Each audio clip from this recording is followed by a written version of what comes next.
خواتین حضرات میرے ساتھ دو مسئلے ہیں. ایک تو انور جلال پوری صاحب نے شاید آپ کی توقعات مجھ سے بڑھا دی، میں اس کو پورا نہیں کر سکوں گا. دوسرے یہ کہ ہمارے بڑے مقبول ترین شاعر منظر غفاری صاحب بھی کلام پڑھ کے گئے ہیں، اور دو مشاعروں کے سورما طارق سلطواری اور پروفیسر وسیم بریلوی بچے ہوئے، تو بیچ میں سینڈوچ ہو گیا. تو میں یہاں 5 سال پہلے 2008 میں آیا تھا.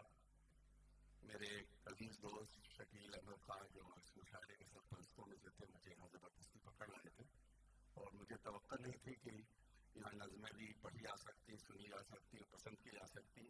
بہرکیف مجھے اس تجربے سے بڑی تقویت ملی، اور اسی لیے ایک ہی بات کہنے پر صلاح دیا کہ میں پھر آپ کے سامنے کھڑا ہوں، اور آئندہ میری شرکت جو ہے آج کے بعد طے ہوگی.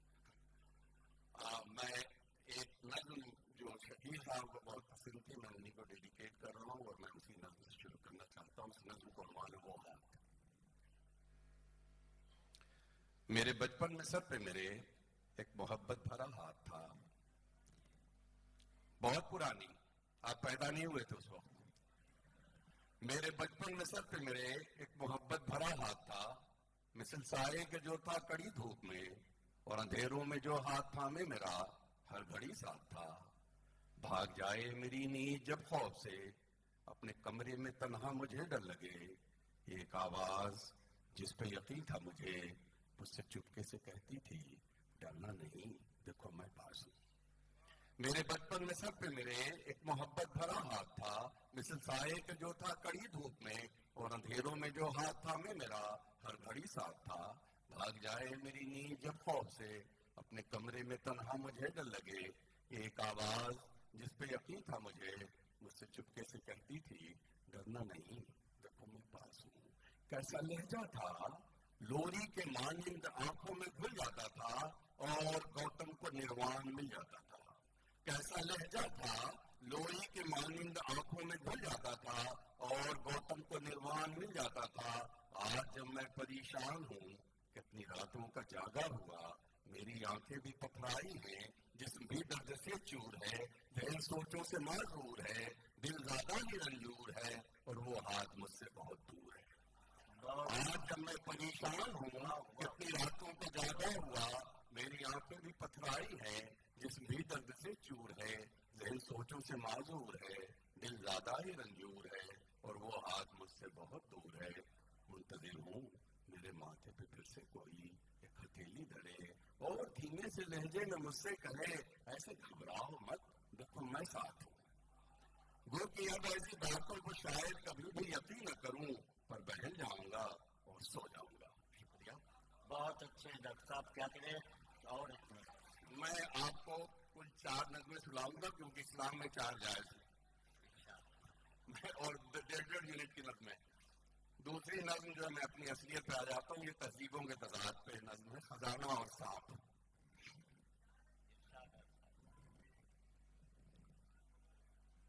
خزانہ اور سانپ.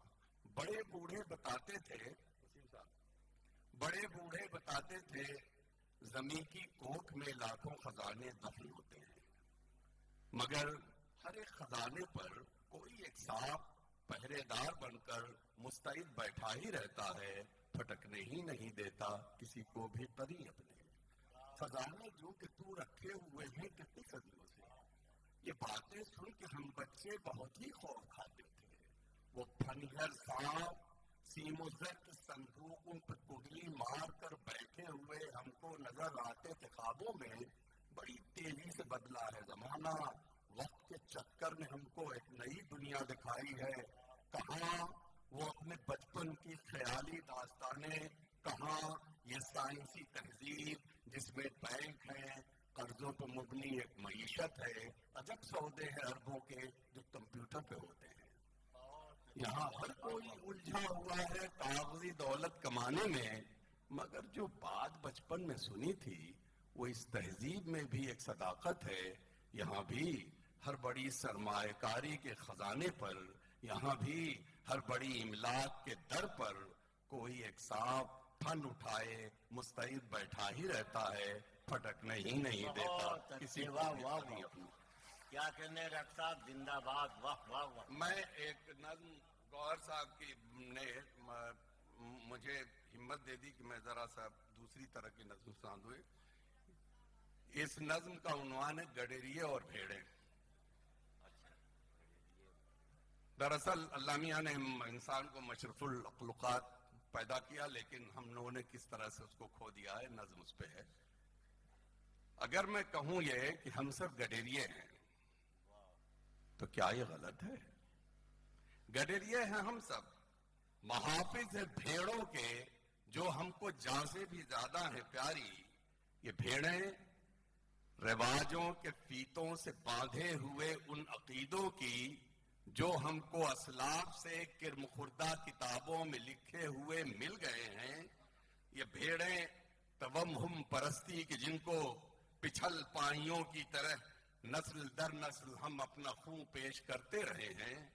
یہ بھیڑیں کرامات و جادو فسوں کی جو پیروں کی قبروں سے، اوباش بدکار گنڈا فروشوں سے، سنتوں سے، بھکتوں سے تعویذ ٹونے کی ٹکیا سے لے کر تبرک سمجھ کر پہنتے رہے ہیں.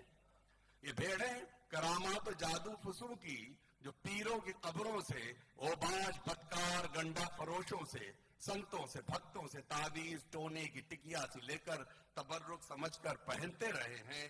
یہ بھیڑیں جنہیں ہم نے رنگوں، زبانوں میں، ذاتوں میں رکھ کر انہیں اعلیٰ ادنا کے درجوں میں بانٹا. گڈریے ہیں ہم سب. یہ بھیڑیں یقیناً ہماری جاگیر املاک تھی، پر غلط اس میں کیا ہے اگر میں کہوں یہ کہ ہم تو گڈریے تھے، لیکن ہم ہی نے رواجوں، عقیدوں، توہم پرستی کی ان کالی بھیڑوں کو اپنے سروں پر مسلط کیا ہے. یہاں تک کہ بھیڑیں جو کل تک تھی بھیڑیں وہی اب بدل کر گڈریے بنی ہیں، اور یہاں تک کہ ہم جو گڈریے تھے کل تک وہی آج بھیڑوں کی کھالوں کو اوڑھے ہوئے چل رہے ہیں. بہت اچھے، واہ واہ واہ واہ. میں آخری 1.5 منٹ کی نظم، ایک صاحب جب چائے پی رہا تھا تو انہوں نے ایک نظم کہہ دیا تو میں پہلی شاید پڑھ چکا ہوں، لیکن وسیم صاحب اگر اجازت دیں تو میں ایک بات، یہاں بڑی گفتگو ہو رہی ہے کبھی سمیلن اور زبان اور اس کے ہندی اور اردو کے حوالے سے. دراصل ہندوستان جو ہے وہ ایک طریقے سے میلٹنگ پاٹ رہا ہے تہذیبوں کا، اور اردو زبان ایک میلٹنگ پاٹ رہی ہے زبانوں کی. اردو اور ہندی اگر دیکھیے آپ، دو سگی بہنیں، ہوا یہ کہ وہ مختلف ماحول میں بڑھی پڑھی، مختلف مزاج ان کا بنا، انہوں نے مختلف کپڑے پہن لیے، لیکن وہ ہیں سگی بہنیں. پھر انگریز بہادر آئے تو انہوں نے ان کو 2 دھرموں کی دوشالہ اڑا دی، اور جب آزادی کے بعد سیاست نے نارد منی کا کام کیا اور دونوں بہنوں کو 2 سوتنیں بنا دی. تو مسئلہ صرف یہ ہے اب، لیکن اچھی بات یہ ہے کہ اب لوگوں کو یہ احساس ہو گیا ہے، اردو والوں کو، کہ ہندی بڑی بہن ہے اور بغیر اس کی خدمت کے ہوئے ہماری زندگی مشکل ہے، اور ہندی والوں کو یہ احساس ہو گیا ہے کہ چھوٹی بہن بڑی چنچل اور شوخ ہے، اس سے سیکھنے کے لیے، زندگی ملنے کے لیے بہت آسانی ہو جائے گی. تو میرے خیال سے یہ اب میں شاید یہ پڑھ چکا ہوں نظم یہاں پہ، لیکن چونکہ نہیں آپ اکیلے ہیں، بہت سے دوسرے لوگوں کی خواہش. سن لیجئے، اس نظم کا عنوان ہے گر سارے زندہ رہنے کے. میں پڑھ رہا ہوں. عمر کی اس منزل پر اب بھی میرے قدموں کی بساط پر کتنی راہیں بچھی ہوئی ہیں، لیکن میں خود مست مسافر راہ وہی لیتا ہوں جس پر سوچ میری مجھ کو لے جائے. شاید یہ بھی سچ ہے، لیکن عقل و عمل کے سارے طریقے گر سارے زندہ رہنے کے یہ جیون ہی سکھلاتا ہے.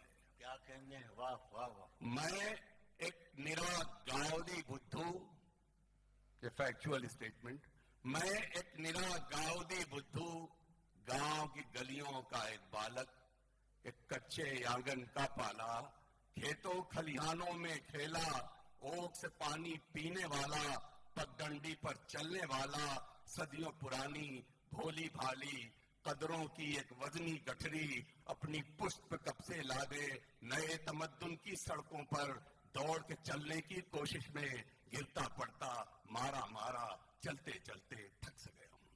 بہت اچھے. میں ایک نرا گاؤں بدھو گاؤں کی گلیوں کا ایک بالک ایک کچے آنگن کا پالا کھیتوں کھلیانوں میں کھیلا اوک سے پانی پینے والا پگ ڈنڈی پر چلنے والا صدیوں پرانی بھولی بھالی قدروں کی ایک وزنی گٹھری اپنی پشت پہ کب سے لا دے نئے تمدن کی سڑکوں پر دوڑ کے چلنے کی کوشش میں گرتا پڑتا مارا مارا چلتے چلتے تھک سا گیا ہوں. میرے گاؤں کے سب بوڑھے بن گردی ہی ایک راجا تھے سب کے دل میں قدر تھی ان کی سب کے ہی بابا کاکا تھے.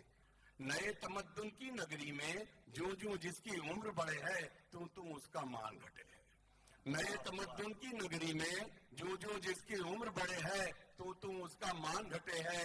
دادا کاکا ماما چاچا نرسنگ ہوم کے باسی بن کر ایک اکیلے بیٹھ کے دن بھر رہ سکتے ہیں کب عبداللہ جیسا گاؤں کا کوئی بالک صدیوں پرانی قدروں کی ایک وزنی گٹھری پشت پہ لا دے پاس آ کر ان کو پہچانے کچھ ایک گھڑیاں ساتھ گزارے دل بہلائے اور دعا لے. دل بہلائے اور دعا لے. لیکن میری آنکھوں کو بھی جگمگ کرتی چکا چوندھ یہ دھیرے دھیرے بھانے لگی ہے. لیکن میری آنکھوں کو بھی جگمگ کرتی چکا چوندھ یہ دھیرے دھیرے بھانے لگی ہے. میں بھی اب یہ وزنی گٹھری دور پٹک کر ہلکا ہو کر چلنے کی خواہش رکھتا ہوں. سچ ہے یا جھوٹ ہے یارو عقل و عمل کے سارے طریقے گھرسارے زندہ رہنے کے یہ جیون ہی سکھلاتا ہے. بہت بہت شکریہ. کیا کہنے ڈاکٹر صاحب زندہ باد. مائک پر ڈاکٹر عبداللہ اپنے معیاری کلام سے نواز رہے تھے. فکر اور فن کے ایک حسین امتزاج سے سجی اور سنوری ہوئی نظمیں وہ اس طرح سے کر رہے تھے کہ مشاعرے کی آبرو میں اضافہ ہو رہا تھا مشاعرے کا وقار بلند ہو رہا تھا. اور اب چند ہی شعراء اور ہیں